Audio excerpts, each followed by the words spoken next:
Lux presents Hollywood.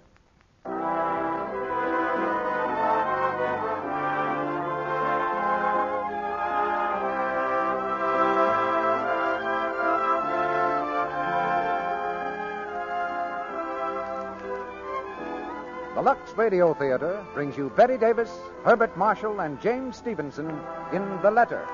Ladies and gentlemen, your producer, Mr. Cecil B. DeMille.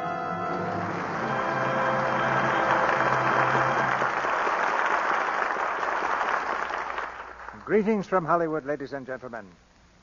I don't know which is more exciting to a producer, a play by Somerset Maugham or a performance by Bette Davis. But we have both in the Lux Radio Theater tonight, and the pulse of this producer is beating double time. For Miss Davis again proves her genius in one of Mr. Maugham's most powerful dramas, The Letter. And you'll hear more than one star performance, for with Miss Davis, we have Herbert Marshall and James Stephenson, who share honors with her in Warner Brothers' film production of this play. The Letter's the story of a beautiful woman fighting the heat and privations of a jungle backcountry who tears to shreds the lives of two men. It's a great part for a great actress, and we had no trouble in persuading Bette Davis to return from an Eastern vacation to play it at this microphone. The result of her gracious gesture is the kind of bill that would mean standing room only in any ordinary theater. But, of course, this theater always has enough seats to go round, all the way around, the whole country. That's one reason it's a national theater. Tonight's performance comes to you with the best wishes of Lux Flakes. And just as you have made this theater a weekly custom in so many American homes, you've made Lux Flakes a daily custom in your homes, too. And that adds up to an all-American rating for both plays and product. And now get ready for a dramatic experience you'll never forget. The curtain rises on The Letter, starring Bette Davis as Leslie Crosby, Herbert Marshall as Robert Crosby, and James Stephenson as Howard Joyce, with Sen Young as the lawyer's assistant.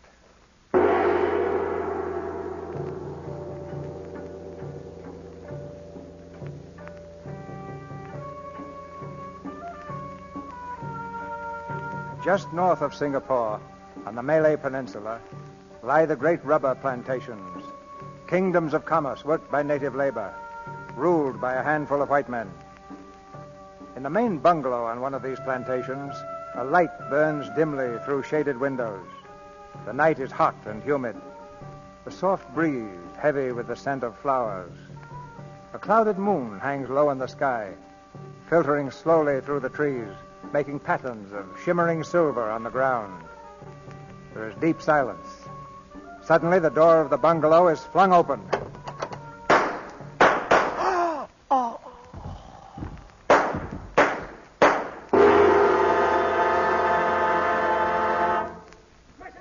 Missy, I hear gunfire.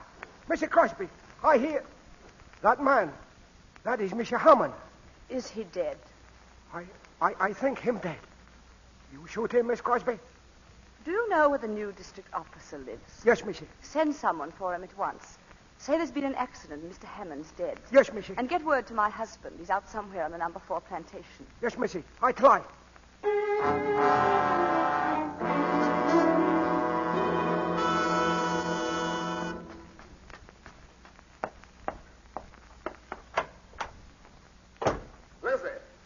Leslie, where are you? Leslie, I'm here. Mr. Crosby? Huh? I'm John Withers, the new district officer. Where's Mrs. Crosby? She locked herself in the room. She wouldn't see me until you came. Excuse me. Leslie, let me in. Leslie, darling, it's Robert. Leslie, what's happened? Didn't they tell you? They said Hammond was killed.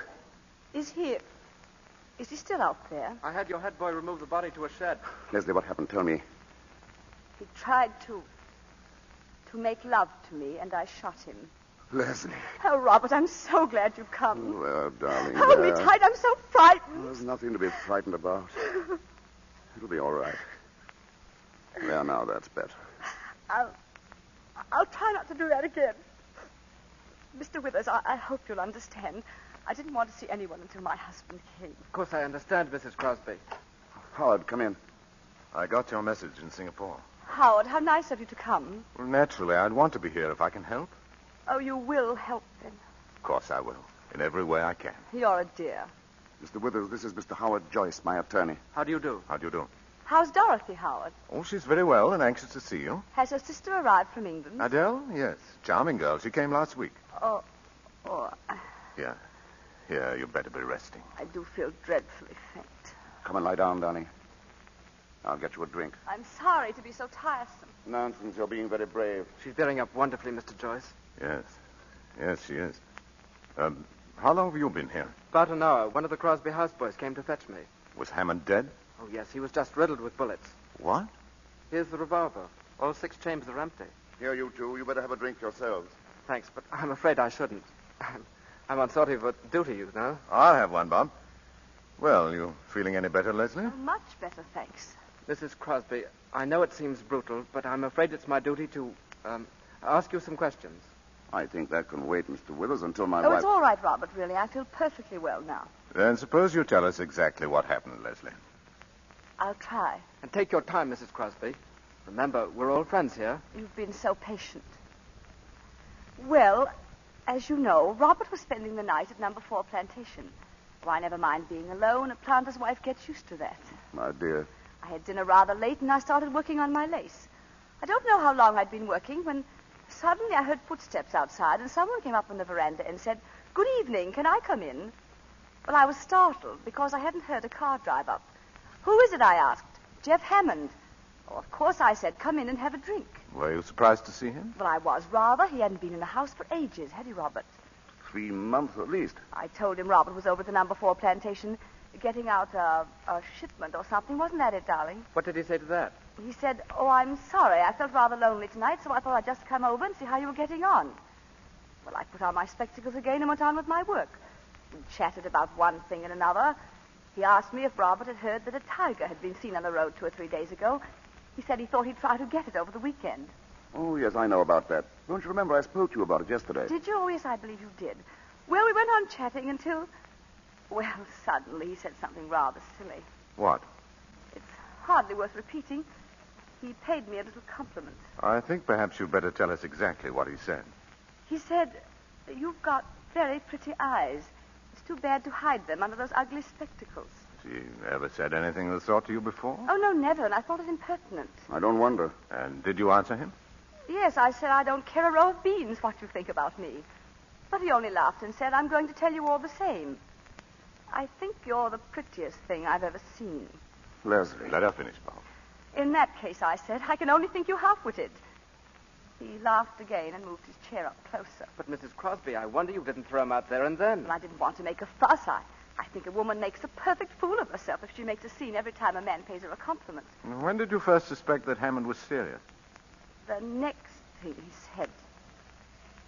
He looked at me straight in the face and he said, "Don't you know that I'm awfully in love with you?" Swine. Were you surprised?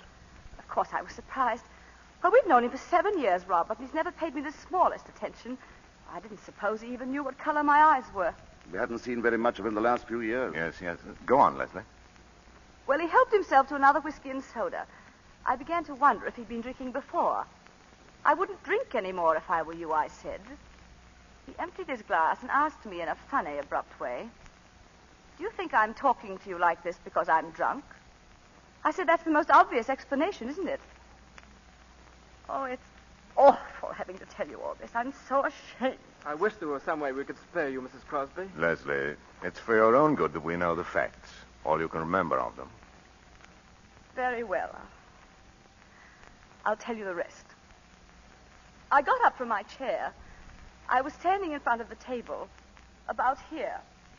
He rose and stood in front of me. I held out my hand. "Good night," I said. But he just stood and looked at me, and his eyes were all funny.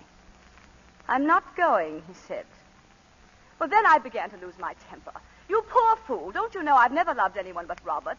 And even if I didn't love Robert, you're the last man I should care for." He answered, "Robert's away."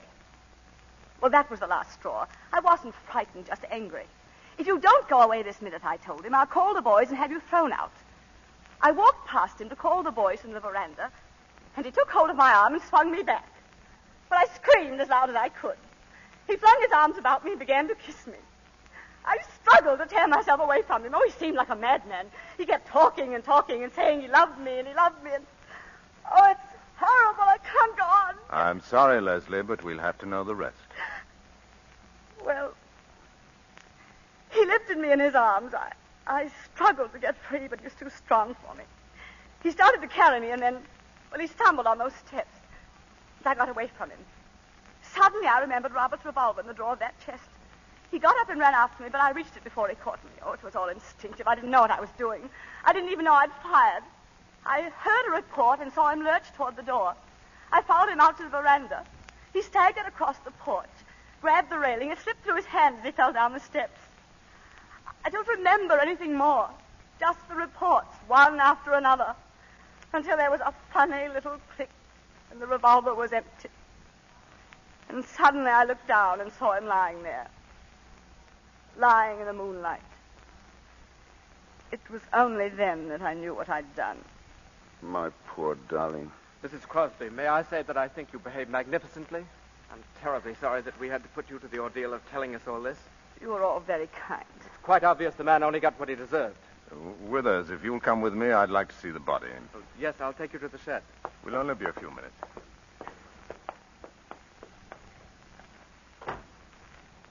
My poor child. Oh, Robert. What have I done? You've done what any woman would have done in your place. Only 9/10 on them wouldn't have had the courage. And yet I'd give almost anything if I could bring him back to life. It's so horrible to think that I killed him. Leslie. Why, there isn't a man or a woman in the colony who won't be proud to know you. Darling, we have been happy, haven't we? You've been the best wife a man could have.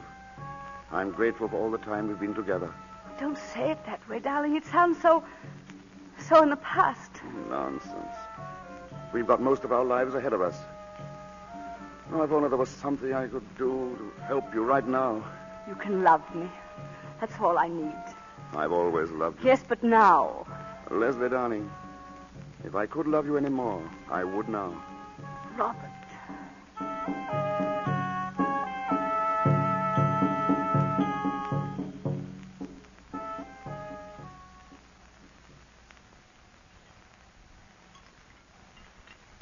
You have to be very indulgent towards my cooking, gentlemen. I can't vouch for it. Well, I can and will. Funny. The head boy running off tonight. Yes, it is odd. Well, he couldn't have done better than this, my dear. It's delicious. It certainly is. Thank you, gentlemen. I think we should start to Singapore as soon as we've finished. Right away. Why, it's still dark, Howard. It'll be 8 o'clock by the time we get there. We'll ring the Attorney General and find out when we can see him. I think that's the first thing to do, don't you, Withers? Yes, I think that's the best thing to do. Would I have to be arrested? Well, you see, Mrs. Crosby, as a matter of fact, I think you're by way of being under arrest now. it's purely a matter of form, Mrs. Crosby. Shall I be imprisoned? That's up to the Attorney General. It's possible that after you've told him your story, he'll be able to accept bail. He's a very good fellow. I'm sure he'll do everything he can. How do you mean, be able to accept bail? Well, my dear, it depends on what the charge is. What? What do you mean by that? I think it not unlikely that he'll say that only one charge is possible. And in that case, well, I'm afraid an application for bail would be useless. What charge? Murder. Leslie? Oh, I'm quite all right. More coffee, darling. No. As a matter of fact, if we're going to leave, I better put a few things together. Won't be long. Let me do it, Robert. Don't bother, dear. Oh, Leslie, Yes? there's just one question I'd like to ask you. Yes, what is it, Howard? When I was looking at Hammond's body, Oh. Yes? it seemed to me that some of the shots must have been fired after he was lying on the ground. I'm afraid it sounds very cold-blooded. But I was so terrified. I didn't know what I was doing. Everything was confused and blurred. Well, there, Leslie, I shouldn't have brought it up tonight. Put it out of your mind.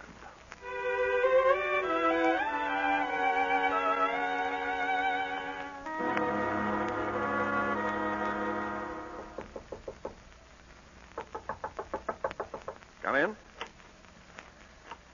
Well, Long Chi Sing? Mr. Crosby to see you, sir. Oh, ask him to come in. Mr. Crosby? Thanks. Hello, Bob. Howard, how is she? Sit down, Bob. Have you seen her? If I can be of any assistance, sir, I shall remain within call. Not at the moment, Ong, thanks. Ong's been of great help on the case. He finds out everything. The perfect confidential clerk. I tried to catch you at the house. I had to see you, Howard. Well, you needn't hesitate about coming to the office, Bob. You know you're always welcome. How is everything? Everything's fine. In fact, Leslie's much better than you. She hasn't turned a hair. She's worth 10 of me. I don't mind confessing, I'm all in. It's the first time we've been separated for more than a day since we were married. Oh, you mustn't let yourself go to pieces, Bob. I've tried to work, but it's no good. The estate can go to blazes for all I care. I hate the house and every tree on the place. And why not stay in town with us? Dorothy's for it, and so am I. Thanks, I think I will. I won't be so lonely. Oh, you better get some sleep and out of your planter's clothes before you see Leslie. You don't want her to have to cheer you up. She's a plucky woman. It's monstrous they should have kept her in that filthy prison all this time. They had no choice. Anyway, it's only a week now before the trial. The whole thing's a farce. Why subject her to the ordeal of a trial? Because she admitted killing a man in a civilized community, a trial's inevitable. She shot him as she would have shot a mad dog. You don't have to convince me, Bob. It's curious that Hammond was able to keep his life so hidden. That gambling house he owned, and especially the Eurasian woman. Could she be one of the witnesses? I shan't call her. I'll just produce evidence that Hammond was married to her. He managed to keep that marriage a secret, too. Oh, I know you're busy, Howard. I can't tell you how grateful I am. Oh, nonsense. Now stop worrying about the trial. That's your lawyer's job. Thanks, old man. I'll see you up at the house.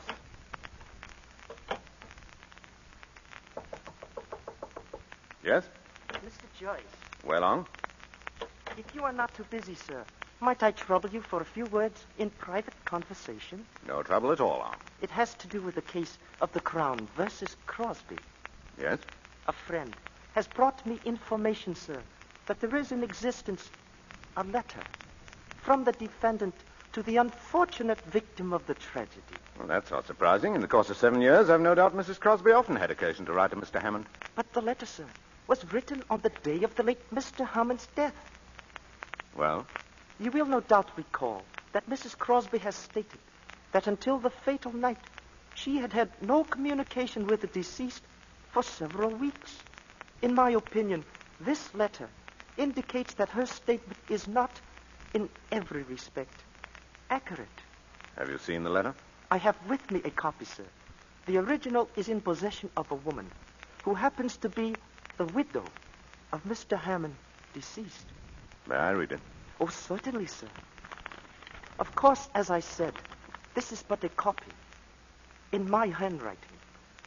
You can understand it, sir? Perfectly.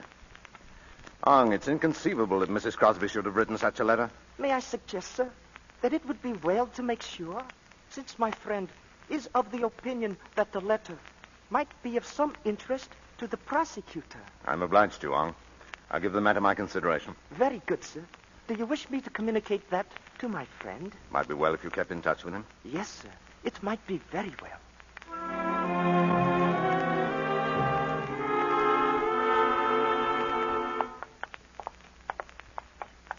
You may stay in the visiting room as long as you want, Mrs. Crosby. The warden's orders. That's very nice of him. Thank you. Howard, how good of you to come. I wasn't expecting you today. Good morning, Leslie. You're looking very well. Thank you, Howard. Well, the trial's only 5 days off now. I know. Each morning when I awake, I say to myself, one less. Just like I used to at school with the holidays coming. Leslie. Oh, don't feel sorry for me, Howard. Time has really passed quite quickly. I've read a great deal and worked on my lace. But I'll confess something to you, Howard. I'm not looking forward to testifying in court. Leslie, one of the things that's impressed me is that each time you told your story, you've told it in exactly the same words. You've never varied a hair's breadth. What does that suggest to your legal mind? Well, it suggests either that you have an extraordinary memory or that you're telling the plain, unvarnished truth. I'm afraid I have a very poor memory. I suppose I'm right in thinking that you had no communication with Hammond for several weeks before the catastrophe? Oh, quite. I'm positive of that. Let's see, the last time we met was at a tennis party at the McFarren's.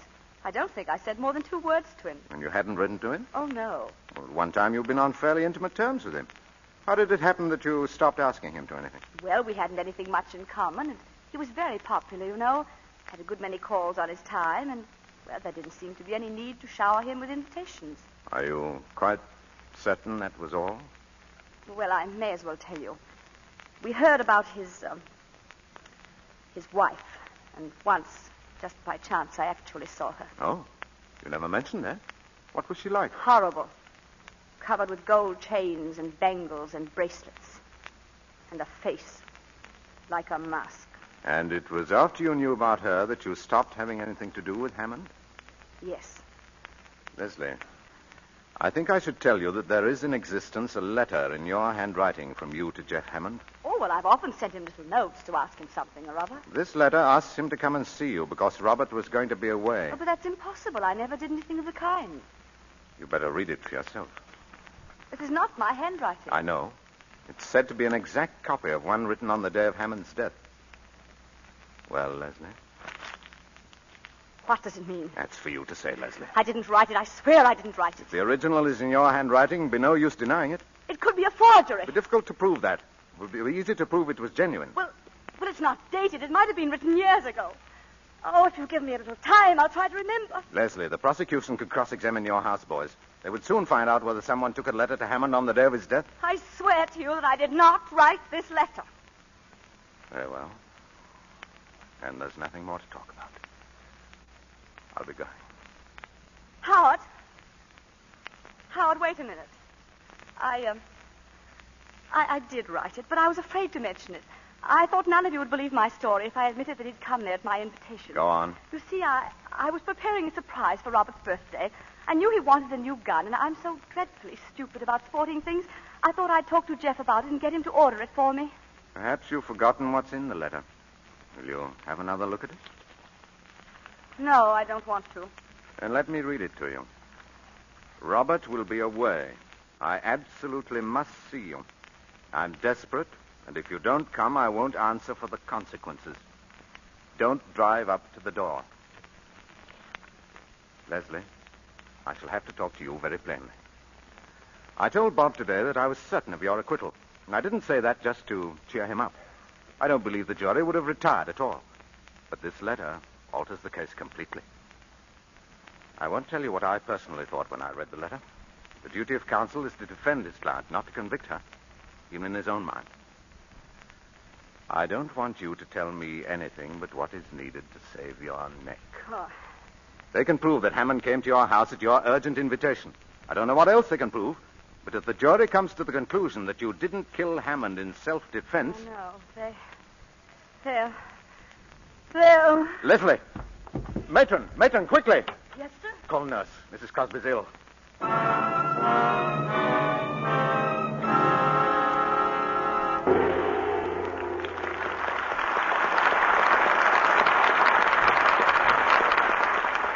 Mr. DeMille will return in just a moment with our stars, Bette Davis, Herbert Marshall, and James Stephenson, for Act 2 of The Letter. Well, Sally here looks as if she wanted to say something first. What is it, Sally? I just want to look into the future for a moment, Mr. Ruick. Yes? What do you see there, Sally? Good news. 100 years from now, there won't be any spring house cleaning. You don't say. Why not? Because everything in the house will be waterproof. You just hose down a room, and presto, it's clean. Very simple indeed. But it won't help women who are doing their spring house cleaning right now. Oh, but I know something that'll make things awfully easy for them. So do I. New Quick Lux Flakes. Right. And I've heard loads of women say they've never seen anything like it. They love the way it bursts into suds at the touch of water. Yes, and it's amazing how rich those suds are, too. All fine, pure soap. No harmful alkali of any kind. And New Quick Lux goes so far. Yes, and it gives more suds, ounce for ounce, than any of 10 other soaps tested. And that's true even in hard water. It's thrifty. It's so safe, too. There's nothing to hurt any color or fabric. That's safe in water alone. It's wonderful how nice curtains and blankets and bedspreads look after a dip in New Quick Lux. And that goes for dozens of other things, too. Everything safe in water alone. Ladies, now that you're busy with your spring house cleaning, get the fast, easy help New Quick Lux gives. Ask your grocer for a thrifty big box of New Quick Lux Flakes tomorrow. It comes in the same familiar package at no extra cost. And here's more news. Right now, thousands of grocers are featuring New Quick Lux Flakes in their spring house cleaning sale. It's a grand time to stock up. Use New Quick Lux for all your soap and water tasks. To help keep your things new-looking longer, to save your hands. We pause now for station identification. This is the Columbia Broadcasting System.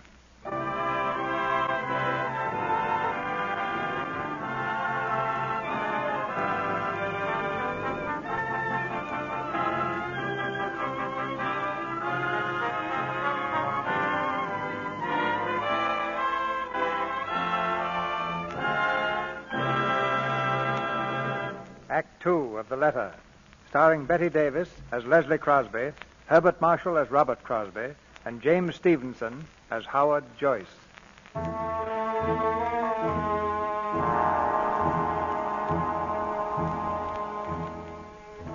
In that split fraction of a moment, before her mind slipped into the blackness, Leslie Crosby realized that the letter she had written to Jeff Hammond was damning evidence, enough to hang her. Now, a few minutes later, in the first aid room of the prison hospital, she leans wearily back in her chair, her eyes half closed. I'm afraid I've made rather a mess of things. I'm sorry. For Robert, not for me. You've distrusted me from the beginning, Howard. That's neither here nor there, Leslie. Who's got the letter now? The Eurasian woman who was Hammond's wife? Oh. Howard, are you going to let me be hanged? What do you mean by that, Leslie? You could get hold of the letter.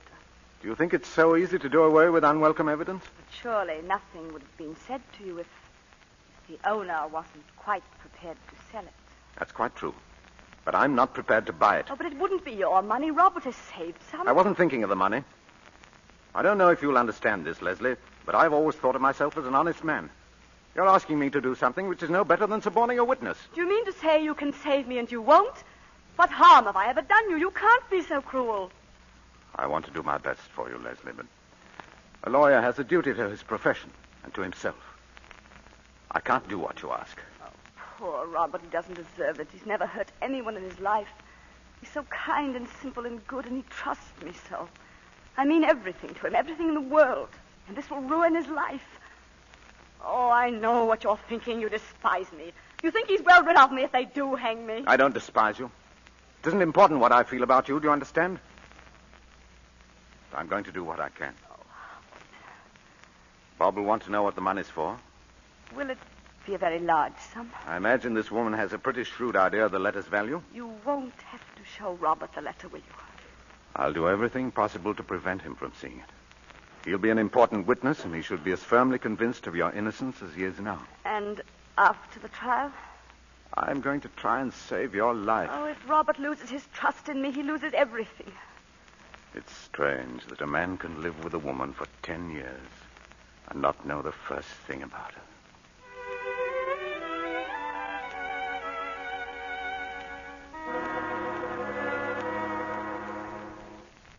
Do you think your friend could be induced to part with the letter? I believe so, sir. But my friend has not got the letter. The woman has it. She did not know its value until my friend told her. What value did he put on it? $10,000, sir. Only 10,000? Why not 50 or 100? For the reason, sir, that Mr. Crosby has in the bank of the British Malaya Company a savings account in the amount of only $10,450. $10,000 is a good deal of money, Ong. Yes, it is a good deal of money. Well, I'll speak to Mr. Crosby. Have the woman come to my office. I was about to mention, sir, she made 2 conditions. She insists that the money shall be brought to her. I can take you to the house whenever you are ready, sir. What's the other condition? That Mrs. Crosby shall bring it to her personally. You must be mad. Good heavens, man. Do you suppose Mrs. Crosby can just walk out of a prison cell whenever she feels like it? My friend thinks you could arrange to have her stay at your house until the trial. I believe the judge will permit it if you are responsible for her, sir. Ong Chi Seng. Yes, sir. What are you getting out of this? $2,000, sir. And the satisfaction of being of service to you and our client.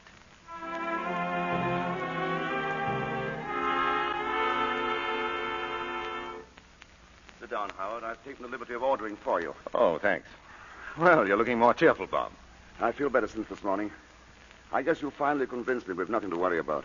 Well, as a matter of fact, Bob, something's come up. It's nothing very much, but I thought I'd better have a talk with you about it. Yeah? It seems that Leslie wrote a letter to Hammond asking him to come to the bungalow on the night he was killed. Why, that's impossible. You heard her say she'd had no communication with him for weeks before it happened. Nevertheless, she did write the letter. She wanted his advice on something she was buying you for your birthday. Your birthday was about then, wasn't it? Yes, end of April. In the excitement, she forgot the letter at the time, and then later was afraid to say she'd made a mistake. But that's not like Leslie. She isn't afraid of anything. Well, this was a pretty serious mistake, and she realized it. Who has the letter? Hammond's widow, and she threatens to turn it over to the prosecution. Well, what if she does? Leslie can explain it in court just as she explained it to you. Yes, but don't you see, it might alter things a good deal in the minds of the jury if Hammond came to your house by invitation. Well, what's to be done about it? I think we must get hold of that letter. I want you to authorize me to buy it. I'll do whatever you think is right. Buy the letter. I'll pay you back whatever it costs. Good. Now I'll put the matter out of your mind. By the way, Leslie will be at the house tonight. I arranged to have her released pending trial.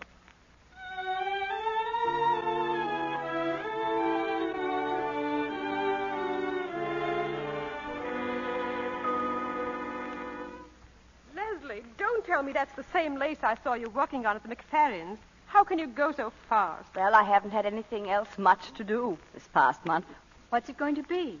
It's too fine for a tablecloth, surely. It's a coverlet for our bed. Dorothy, Leslie and I have some work to do this evening.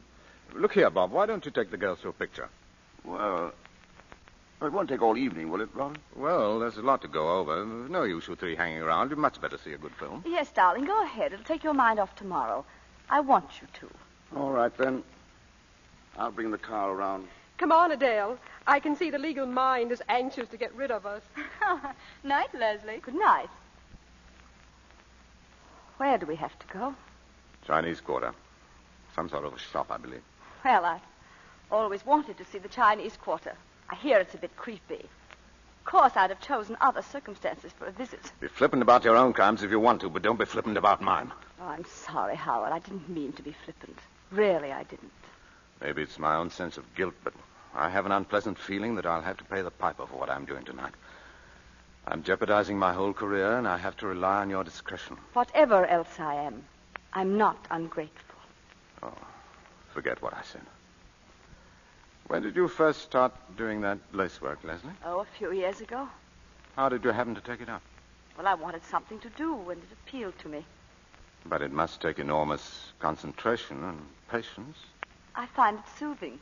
You mean it takes your mind off other things? Is that a legal question? You're not an ordinary client, Leslie. You've been watching me, Howard. I've felt it all evening. Trying to read my thoughts. I'm trying to understand you. Why?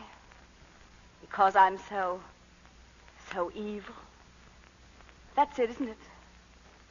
Some time ago, I saw a volcano erupt. An island south of here, Guadi. It had been dormant for years, and then suddenly the crest blew off. It was terrifying and beautiful. Fire turned the sea and sky crimson, and 3 villages melted into ashes. It's time we were starting. Yang Chi-Seng will be waiting for us.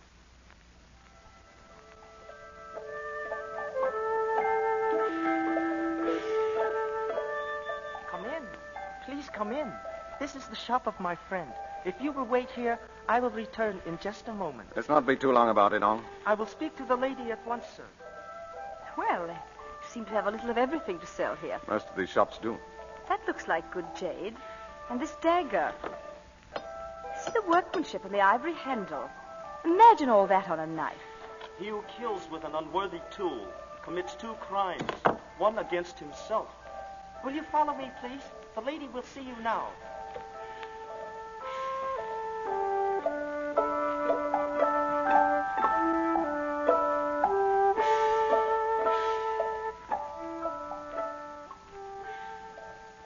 Where is she? You said she'd be here. She is coming, sir.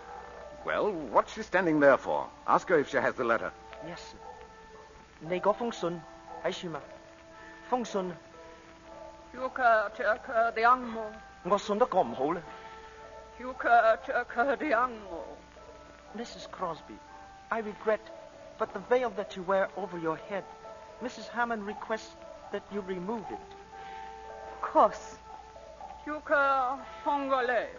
Mrs. Crosby, Mrs. Hammond has a further request. She wishes you to walk over to her. Now, look here. Tell her this is it's enough. all right, Howard. I don't mind.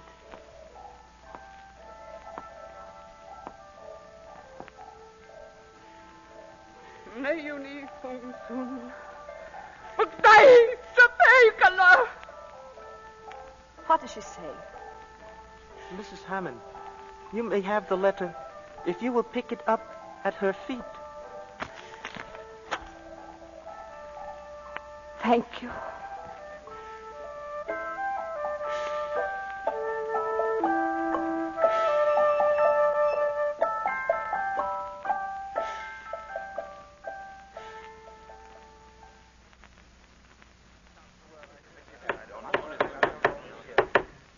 Gentlemen of the jury, have you agreed upon a verdict? We have, Your Honor. The prisoner will please rise and look upon the jury. You find the prisoner at the bar, Leslie Crosby, guilty or not guilty? We find the defendant not guilty.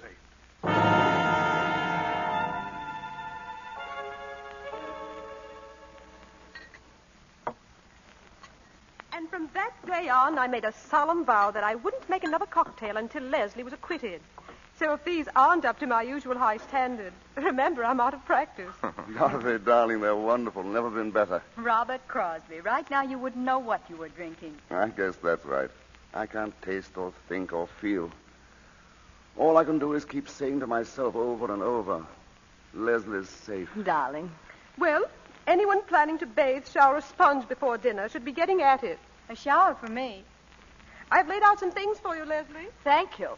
Darling, I'm going to tidy myself up a bit. No, don't go, Leslie. Why shan't be a minute? There's something I particularly want to talk to you about.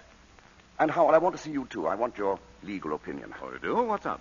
Well, I want to get Leslie away from here as quickly as possible. I think a bit of a holiday do you both good. No, I mean for good. But how could we? Can't very well throw up your job. But I've got something in view that's much better. It's in Sumatra. We'd be away from everybody, and the only people around us would be Dutch. We'd start a new life. The only thing is that you'll be awfully lonely, darling, at the start. Oh, I wouldn't mind that. I'd like to go, Robert. I don't want to stay here. That settles it, then. I'll go straight ahead and we can fix things up at once. Is the money as good as here? I hope it'll be better. At all events, I'll be working for myself and not for a company in London. What do you mean? Why should I go on sweating my life out for other people? This plantation belongs to a Malacca Chinese planter who's in financial difficulties, and he's willing to let it go for $30,000. If you can get the money the day after tomorrow. How on earth are you going to raise $30,000? Well, I've saved about 10, and the bank is willing to let me have the balance on mortgage. Robert, darling, I shouldn't like you to take such a risk on my account.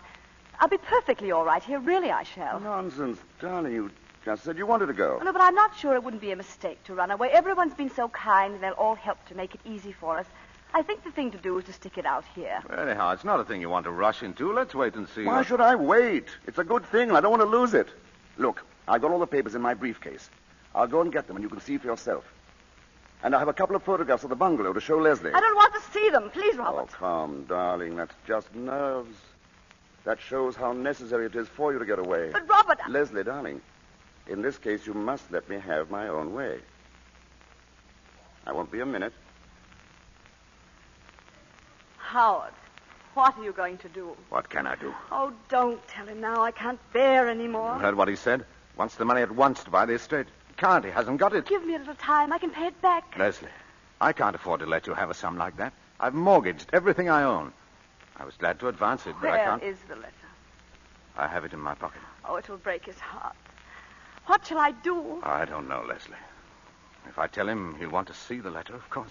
Here we are. He's coming. What shall I do, Leslie? It's up to you. Well? Tell him.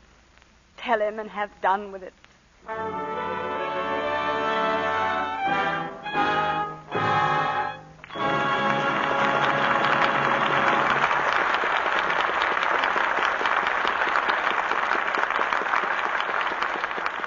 The lights come up in the Lux Radio Theater as the curtain falls on Act 2 of The Letter, starring Bette Davis, Herbert Marshall, and James Stephenson. Will everyone remain very quiet, please? Because in this brief intermission, I've asked one of our audience to help me in a little test. Here she comes to the microphone now. Her name is Mrs. Lee Millar. And your home, Mrs. Millar, is... Oakland, California. Well, we're delighted to have you with us, Mrs. Millar. Now, do you see what I have in my hand? Why, 2 rubber bands. Yes. Will you take this one and stretch it as far as it will go? That's right. It stretches, then snaps right back, doesn't it? Yes, Mr. Roy. Well, now do the same with the other. Why, it's broken in 2. Yes, because the second rubber band was all dried out, had lost all its elasticity, so it broke under strain. Now, the reason I asked Mrs. Millar to make this test was because the very same thing can happen to stockings. You see, when stockings are new and live and supple, they have great elasticity. They can stretch as you walk or run or stoop down, then spring back into shape with each motion of your leg. Yes, that's true. But if the threads get all dried out and lifeless, why then... They break when they stretch. Right. Now, one way to weaken elasticity is to use a soap that contains harmful alkali. This dries out the fibers. Another way is to rub with cake soap. This weakens the fibers, makes them less elastic, and more apt to break under strain. And you have a run. Well, I always Lux my stockings, Mr. Roy. Good, because Lux saves elasticity. New Quick Lux Flakes have no harmful alkali. And with Lux, there's no rubbing. That's why Lux keeps silk elastic and cuts down runs. No wonder it's America's favorite stocking care, and recommended by over 90% of the makers of both silk and nylon stockings in the United States. Why not save your stockings by washing them every night with new Quick Lux Flakes? Now, our producer, Mr. DeMille. Curtain rises on the 3rd act of The Letter.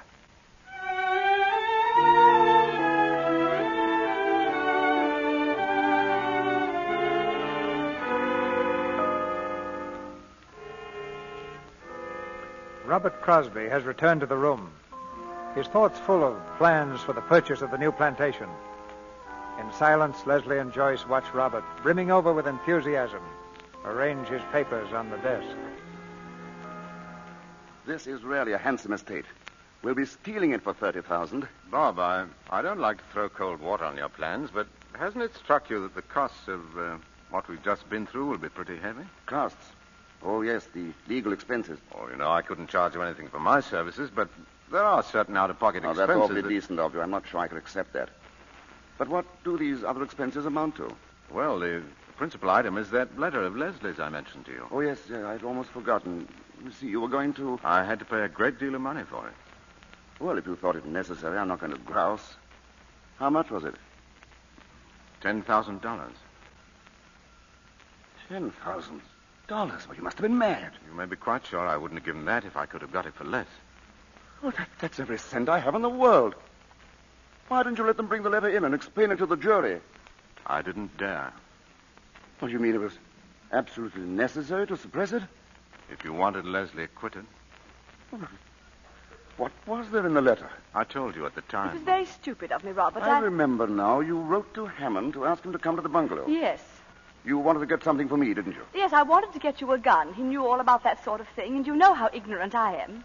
Buying that letter was a criminal offense, wasn't it? Well, not the sort of thing a respectable lawyer does in the ordinary way of business. It was a criminal offense. Yes, it was.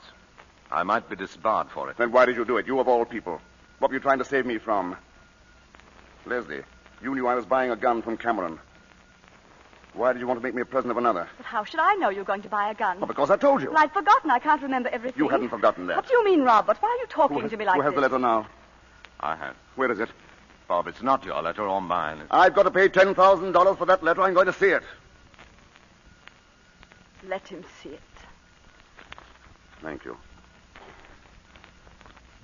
Robert will be away. I absolutely must see you. What does this mean? It means that I was in love with Jeff Hammond. No, you couldn't. We've been in love for years. It's not true. I used to meet him constantly, once or twice a week. Every time we met, I hated myself for it. It was horrible. I loathed myself.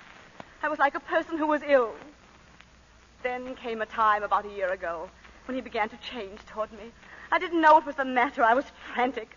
I made scenes. I threw myself at his feet. Leslie! Then I heard about that native woman. Oh, I couldn't believe it. I wouldn't believe it. At last I saw her. I saw her walking in the village with those hideous spangles and that chalky face and eyes like a cobra's eyes. But I couldn't give him up. I sent for him. You've read the letter. Oh, I'd always been so careful about writing before. But this time I didn't care. I hadn't seen him for 10 days. He came and I told him I knew about his marriage. Oh, at first he denied it. I was frantic. I don't know what I said to him. I hated him because he'd made me despise myself. I insulted him. I cursed him. At last he turned on me. He told me he was sick and tired of me, that it was true about the other woman, that she was the only one who really meant anything to him. He said he was glad I knew because now I'd leave him alone. I knew if he went out that door, I'd never see him again. I seized the revolver and fired. He gave a cry and I saw I'd hit him. I ran after him and I fired and fired and fired until there were no more cartridges. That's what happened. And I have no excuse for myself. I don't deserve to live. How could you do this? To me, Leslie. How could you? I'm sorry. I shouldn't have let myself go. I've got to think.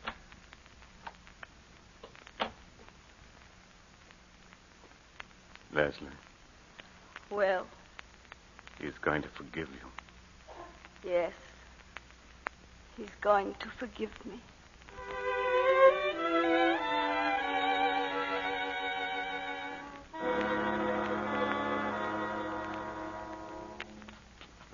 And the fifth couple are the Prescotts. Oh, yes. Robert's told me about them. You'll adore them, Leslie. Now, both of you get a good sleep because it'll be a late party. Good night. Good night, Dorothy. Good night. Robert, it's lucky you brought your dinner coat. You'd hardly fit in one of Howard's. Now, let's see what else you'll need. Oh, how about your studs? They're probably still in the bureau at home. Home? Robert, it's no use, is it? We can't make it go, can we? I don't know. I'm not sure. Robert, you're so kind and so generous. You should have had the sort of wife you really deserve. And through no fault of yours, I've failed you. Wrecked your life. I can't ask you to forgive me. If you love a person, you can forgive anything. But what about you? Can you go on? Oh, I'll try. I'll really try. That's not what I was asking. I'll do everything to make you happy, everything in my power. That isn't enough. Unless, Leslie, now, this minute, do you love me? Yes, I do. Kiss me then. Kiss me. As if... Robert. No, I can't. Leslie, tell me, Leslie, what is it? With all my heart, I still love the man I killed.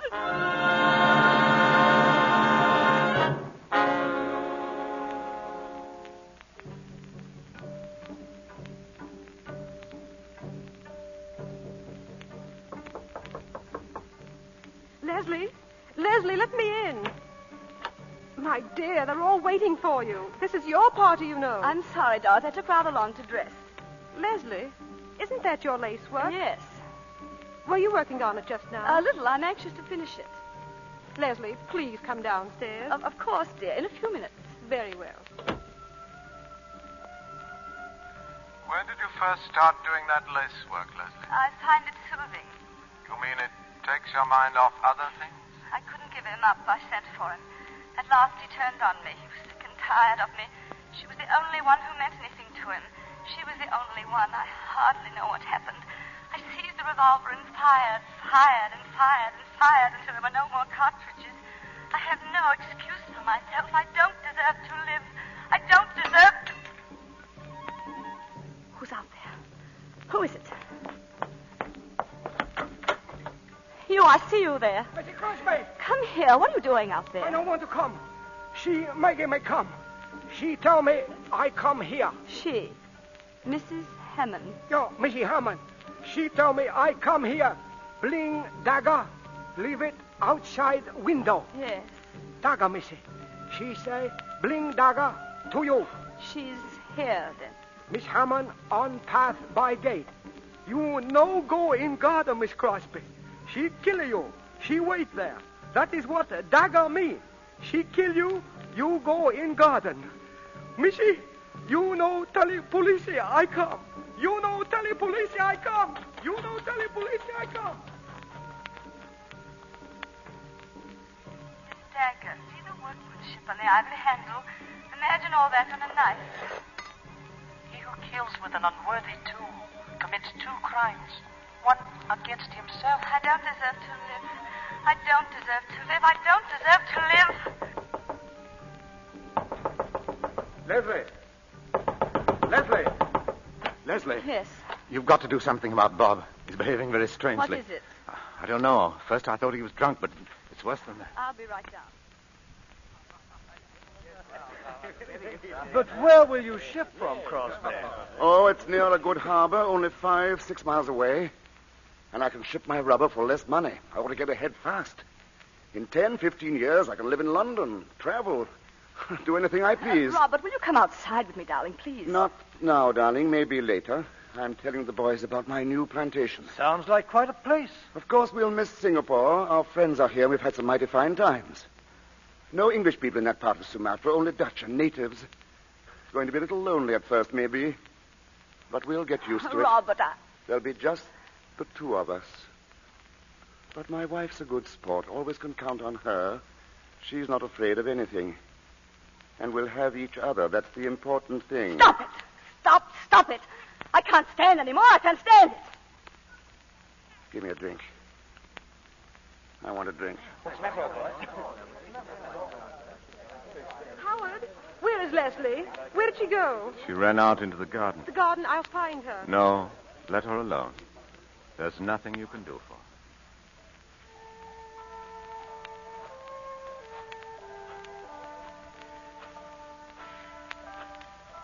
You no go in garden. She kill you. You no go in garden, Missy. See the workmanship on the ivory handle. She kill you. I couldn't give him up. I sent for him. Robert will be away. I absolutely must see you. I couldn't give him up. What does this mean? It means that I was in love with Jeff Hammond. It's not true. It means I was in love with Jeff Hammond. No. We've been in love for years. We've been in love for years. We've been in love for years. Miss Crosby, go back! Go back! Oh! You kill her. You kill her. Heard I say. Who is that? Don't move! Who? Police! Police! Don't move, I will shoot!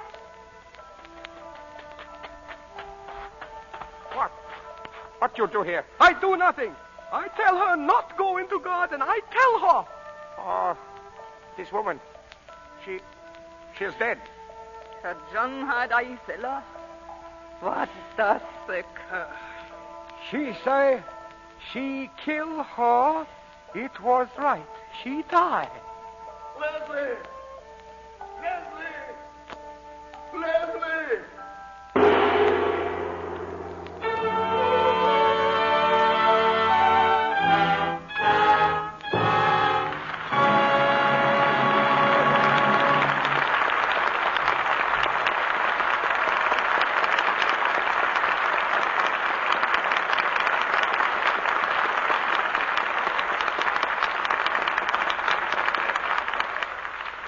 We bring to a close tonight's performance of The Letter. In a moment, our stars return for their curtain calls. But while we're waiting, listen to this.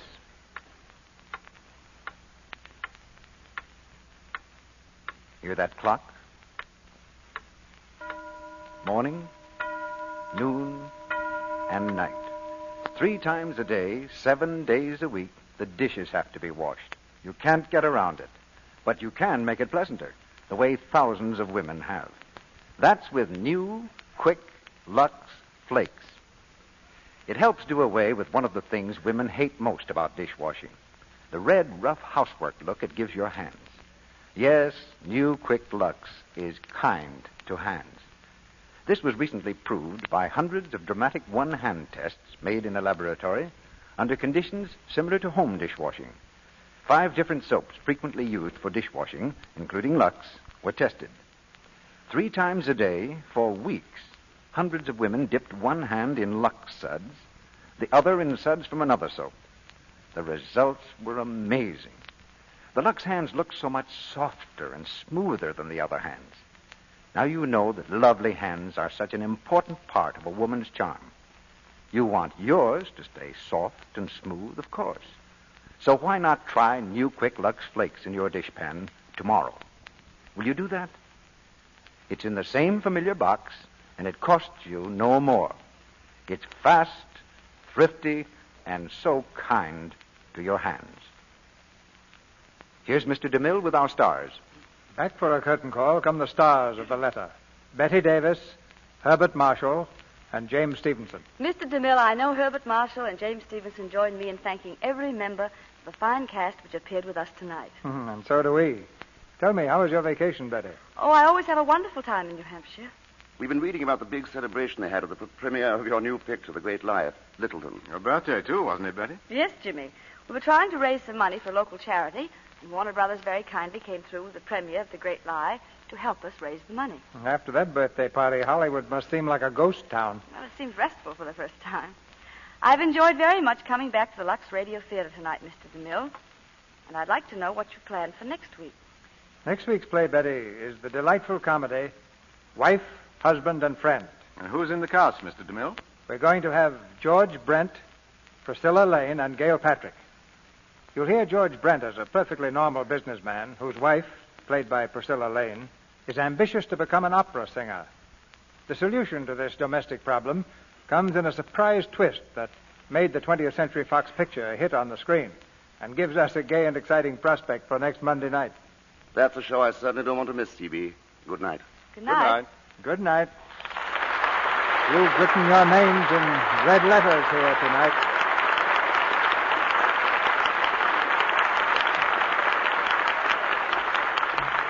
Ladies and gentlemen, we have just learned that the Lux Radio Theater has again been selected by the readers of the Movie Radio Guide magazine as the best dramatic program on the air. It's the third consecutive year that this theater has received the Movie Radio Guide Award. And to all who participated in the poll, we express the gratitude of our sponsors and of the entire staff of this theater.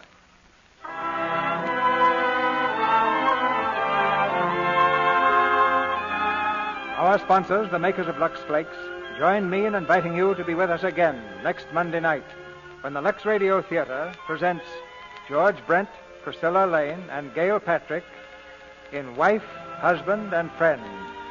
This is Cecil B. DeMille saying good night to you from Hollywood.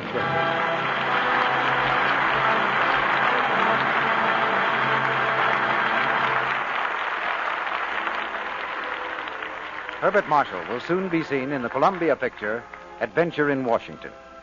James Stephenson appeared through the courtesy of Warner Brothers Studio and will soon be seen in their production of Shining Victory. Now, an important announcement. As you know, many localities switch to daylight saving time next Sunday. If your community is one of those changing to daylight saving time, you will hear this program at the usual hour. If your community remains on standard time, tune in 1 hour earlier. Check your newspaper or radio magazine for the correct time. Included in tonight's play were Richard Davis as Withers, Charlie Lung as head boy, Gloria Holden as the woman, and Suzanne Caron, Wally Mayer, Eleanor Stewart, Eric Snowden, and Leela Hyams McIntyre. Our music is directed by Louis Silvers. Our Lux Radio Theater production of The Letter has come to you with the good wishes of the makers of new Quick Lux Flakes, the tissue-thin soap flakes used by smart housewives everywhere and by the great picture studios here in Hollywood to protect the million-dollar wardrobes that you see on the screen. Your announcer has been Melville Ruick, and this is the Columbia Broadcasting System.